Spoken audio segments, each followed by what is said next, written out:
और आज मैं अपने YouTube चैनल के इस माध्यम से आपके सामने तीसरी वीडियो के साथ में आया हूं। और इसके पहले मैं 2 वीडियोज़ पर आपको फंडामेंटल राइट्स के बारे में आपको बताया था, और आज मैं इस तीसरी वीडियो में फंडामेंटल ड्यूटीज़ क्या है, मौलिक कर्तव्य क्या हैं, इस पर मैं इसमें कुछ संवैधानिक चीज़ें और कुछ ऐसी इसमें टेक्निकल चीज़ें हैं जो मैं आपको इसमें बताऊंगा। तो सबसे पहले तो ये बात स्पष्ट है कि अगर मानव जीवन के व्यक्तित्व के विकास में अगर कर्तव्य और अधिकार की अनुपस्थिति रहे तो किसी भी प्रकार का कभी भी व्यक्ति के व्यक्तित्व का विकास संभव नहीं है। चूँकि कर्तव्य पालन से ही अधिकारों की प्राप्ति होती है। ये बात बिल्कुल सही है कि जिस समय अपना संविधान लागू हुआ, 26 जनवरी जब 1950 को संविधान लागू हुआ, उस समय देश के संविधान में सिर्फ मौलिक अधिकारों का वर्णन किया गया था। कहीं पर भी मौलिक कर्तव्यों का उल्लेख नहीं किया गया था। अर्थात उस समय मौलिक कर्तव्यों की जो संख्या थी वो शून्य थी।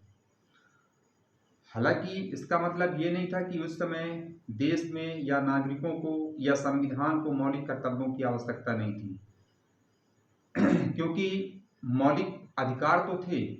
तो ऐसा भी माना जाता है कि मौलिक अधिकारों की समाप्ति या मौलिक अधिकार की जो एक निश्चित सीमा होती है, उसी सीमा के बाद मौलिक कर्तव्यों का जन्म होता है। अर्थात जहां मौलिक अधिकार समाप्त होते हैं वहीं से मौलिक कर्तव्यों की शुरुआत हो जाती है। तो ऐसा भी माना जाता है कि मौलिक अधिकारों का हर व्यक्ति अपने मौलिक अधिकारों का उपयोग करता है, और हम अपने मौलिक अधिकारों का उपयोग करते हुए दूसरों के मौलिक अधिकारों को भी समझें। हमारे मौलिक अधिकार के उपयोग करने से किसी औरों के मौलिक अधिकार का हनन न हो, यही तो हमारी कर्तव्य हैं। और इसी बात को ध्यान में रखते हुए सबसे पहले सरदार स्वर्ण सिंह समिति का गठन किया गया था 1973 में, और इस समिति ने ही सबसे पहले सिफारिश की थी कि संविधान में मौलिक कर्तव्य लाए जाएं।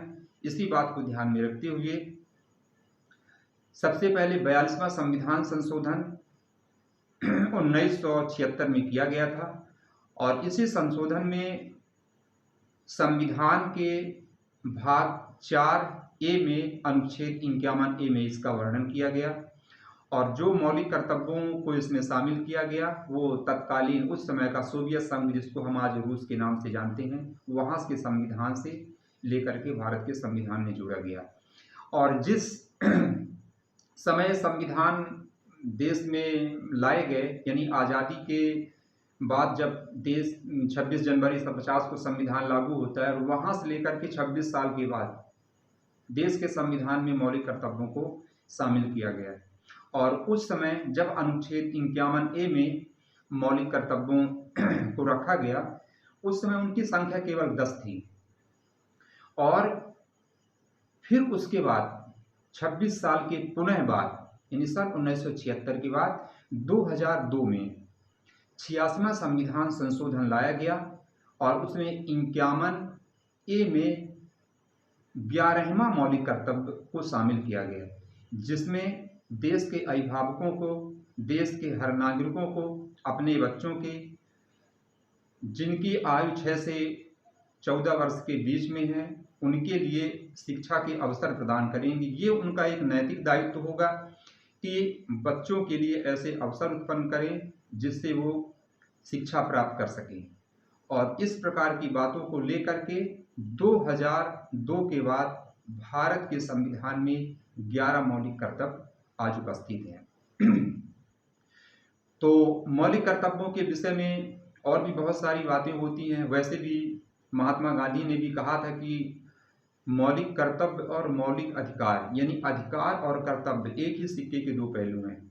हम बहुत पहले पिछली क्लासों में पढ़ते चले आए हैं कि अधिकारों के दुनिया में ही कर्तव्य और कर्तव्यों की दुनिया में ही अधिकार जीवित रहते हैं। इसलिए दोनों का होना बहुत आवश्यक है। और जब संविधान को ये मौलिक कर्तव्य प्राप्त हो गए, उस समय से हमारा नैतिक दायित्व हो जाता है कि संविधान में उल्लिखित अपने हम नैतिक दायित्वों का पालन करें।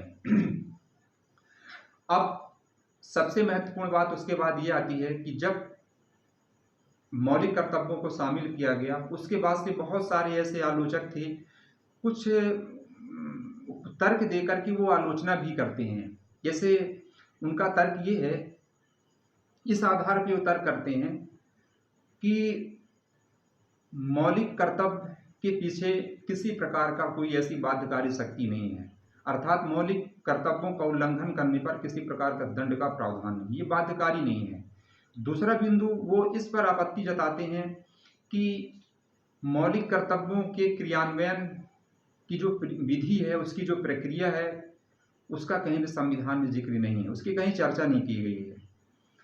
अगले वो इस आधार पर अपनी आपत्ति दर्ज कराते हैं और उसकी आलोचना करते हैं कि जैसे कहते हैं कि जो मौलिक कर्तव्य हैं उसके अंतर्गत जैसे अनिवार्य मतदान है, कर भुगतान भी है, जो व्यक्ति का, हमारे देश के नागरिकों का ये मौलिक दायित्व होता है। तो जैसे अनिवार्य मतदान है, कर भुगतान है, इसकी कहीं कर्तव्यों में चर्चा नहीं की गई है। आगे उन्होंने इस बात पर भी अपनी आपत्ति जताई है कि जैसे किसी भी जो मौलिक कर्तव्य हैं, जो 11 मौलिक कर्तव्य हैं, उन 11 मौलिक कर्तव्यों में जो उनकी भाषा है, कुछ ऐसे मौलिक कर्तव्य हैं जिनकी भाषा बड़ी जटिल है, बड़ी कठिन भाषा उनकी है, जो आम जनता या आम नागरिकों के समझ से परे है। तो इस तर्क को लेकर भी वो अपनी आलोचना करते हैं, इस पर आपत्ति जताते हैं। आगे उन्होंने कहा है, जो सबसे महत्वपूर्ण बात उन्होंने कहा है कि जो 11 मौलिक कर्तव्य हैं, उस मौलिक कर्तव्यों में से कुछ ऐसे मौलिक कर्तव्य हैं जिनका दोहराव है, पुनरावृत्ति, उनको रिपीट किया गया है। जैसा तीसरा मौलिक कर्तव्य है कि देश की संप्रभुता, एकता एवं अखंडता की रक्षा करें। फिर चौथे नंबर पे इसका एक्सप्लेन किया गया है कि देश की सेवा करें, देश की रक्षा करें, आवश्यकता पड़ने पर या आह्वान करने पर हम उस देश की सेवा करें। ये दोनों प्रकार का जो मौलिक कर्तव्य, इसका अर्थ एक ही निकलता है। तो कुछ ऐसे आधारों पे आपत्ति करने वाले आलोचकों ने, हालांकि वो कानून के अच्छे जानकार, संविधान के जानकार, बुद्धिजीवी वर्ग हैं, तो उन्होंने इस प्रकार की चर्चा की है उसमें। खैर, ये तो पॉलिटी का एक विषय रहा है कि जब कभी ऐसी आवश्यकताएं होती हैं और आवश्यकताओं के आधार पर संशोधन भी होते रहे हैं, संविधान में लगातार संशोधन भी होते रहते हैं। जब कभी ऐसी आवश्यकता होती है तो संशोधन भी होते हैं, ये खैर एक फ्यूचर की बात है। अब मैं माननीय सर्वोच्च न्यायालय और मौलिक कर्तव्यों के बीच की थोड़ी बात मैं आपको बताना चाहता हूँ कि समय समय पर माननीय सर्वोच्च न्यायालय ने भी मौलिक कर्तव्यों के विषय में संज्ञान लेता रहा है। जैसे सबसे पहले 1998 में माननीय सर्वोच्च न्यायालय ने उस समय केंद्र सरकार के लिए एक अधिसूचना जारी की थी। उसमें स्पष्ट रूप से कहा था कि ये राज्य का कर्तव्य है कि वह देश के नागरिकों के लिए, देश की जनता के लिए, देश के नागरिकों के लिए, देश में रहने वाले जो आम जनता है, उनके लिए नैतिक जो हमारे और जो मौलिक जो कर्तव्य हैं, उनके लिए शिक्षित करें, इस पर जागरूकता करें। क्योंकि अगर सिर्फ मौलिक अधिकारों के प्रति जागरूकता रहेगी, हम कि सिर्फ मौलिक अधिकारों को ही जानते रहेंगे, अपने अधिकार के प्रति ही जानते रहेंगे और कर्तव्यों को हम पीछे छोड़ते चले जाएंगे। अर्थात कहने का ये है कि मौलिक अधिकारों के प्रति तो हम ज़्यादा सक्रिय रहते हैं पर कर्तव्यों के प्रति निष्क्रिय हो जाते हैं। तो ऐसे में माननीय सुप्रीम कोर्ट ने कहा था कि बैलेंस बिगड़ जाएगा, एक जो संतुलन है अधिकार और कर्तव्यों का, वो उसका संतुलन बिगड़ जाएगा। इसलिए केंद्र सरकार इस पर कुछ अपना करे और इस पर संज्ञान ले। तो माननीय सुप्रीम कोर्ट की अधिसूचना के बाद केंद्र सरकार ने एक कमेटी का गठन किया था, जिसे हम JS वर्मा कमेटी के नाम से जानते हैं। बहुत महत्वपूर्ण चीज़ आपको बता रहा हूँ, बड़ी बड़ी कंपटीशन में ऐसे प्रश्न जरूर आते हैं। तो JS वर्मा जो पहले भारत के CJI थे, चीफ जस्टिस थे सर्वोच्च न्यायालय के, तो उनकी अध्यक्षता में एक कमेटी का गठन किया और इस कमेटी ने, JS वर्मा कमेटी ने मौलिक कर्तव्यों के विषय पर उसके क्रियान्वयन के लिए कानूनी प्रावधान करने के लिए कुछ सिफारिश की थी।